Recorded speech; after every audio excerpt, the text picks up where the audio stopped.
What's happening? I know, actually today I was going to cover public opinion. That's what's next on my list. But instead, I wanted to talk a little bit about what was going on with oil.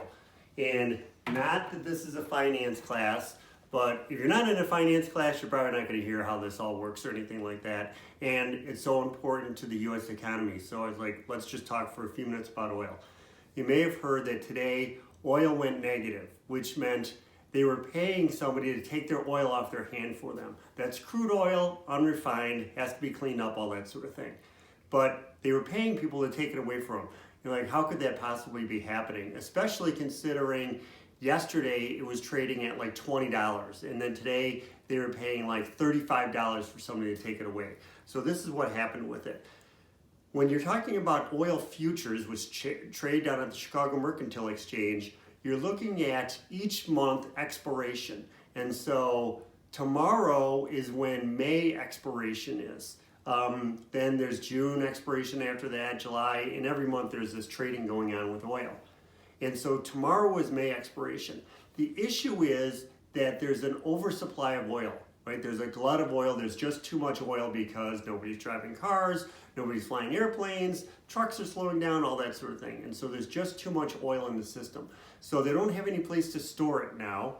The storage is all full, and I was just on a conference call with Congressman Caston, and I interrupted and I asked him directly. I was like, hey, you're on the Energy Committee. Is the strategic oil reserve filled? And he goes, it is. And I was like, holy cow, because otherwise the United States government could take it and just take it for free and put it in the oil reserves.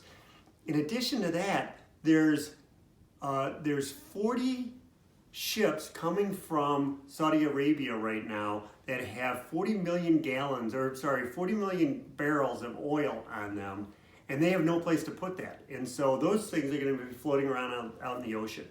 And so there's this oversupply, and that's why the price started falling down. So who is it that's impacting? What happened is there's these smaller oil producers that don't have the capacity to store it anywhere, don't know what to do with it. And then there's also hedge funds. Hedge funds go in there and they buy these futures because they're like, oh, we're going to trade it right up to the last minute and then we're going to make a bunch of money off of it.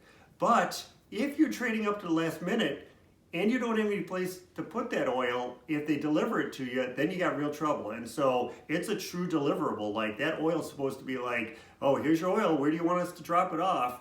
Just like if you were trading corn, they'd be like, oh, where do you want us to drop off the corn? Or if you were trading pork bellies, where should we drop off the bacon? You know, all that stuff is something where eventually there's going to be some sort of deliverable for it. So the May one's expiring tomorrow. Where would they put the oil? So these guys are like, we've got to get out of this, even if we have to pay somebody to take our oil, because we can't take it anywhere. There's no place for us to take that oil.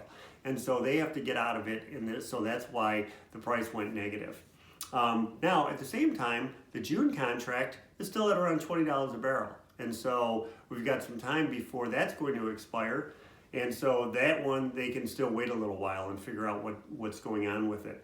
Probably that price is going to start slowly going down too. Again, it leads to such cheap prices at the pump, right? I mean, we're going to have, probably even in Illinois, we're probably going to end up with gasoline at like $1 a gallon the way this is going, which, by the way, is the time to increase the taxes, because at least that way people aren't paying attention. They don't care if it goes up even 40 cents on taxes, because nobody's like worried about it because the price is so low anyway. So those are just, that's just one thing that I thought I would let you know about. And then remember, if you haven't done it, I think I posted everybody's midterm exam. Try to get me your term paper, get me your weekly papers, give me your discussion questions if you're supposed to do those. And then also, if you haven't done like a village meeting, try to get that done too. And like I said, you can text me stuff also. So go ahead and text it to me if you want to. Have a great day, and I'll check in with you for any more important things going on with that. And one big thing that I am worried about is what's going on with bonds. And not that it's a worrisome thing, but that interest rates are floating around. And these other commodities, by the way, like corn, for instance, down to 320 a bushel. 5 minutes, 320 a bushel. And so that's another concern, like what's going to happen to the farmers. So I'll think about that and maybe do another video on that. Okay, have a great day. Bye.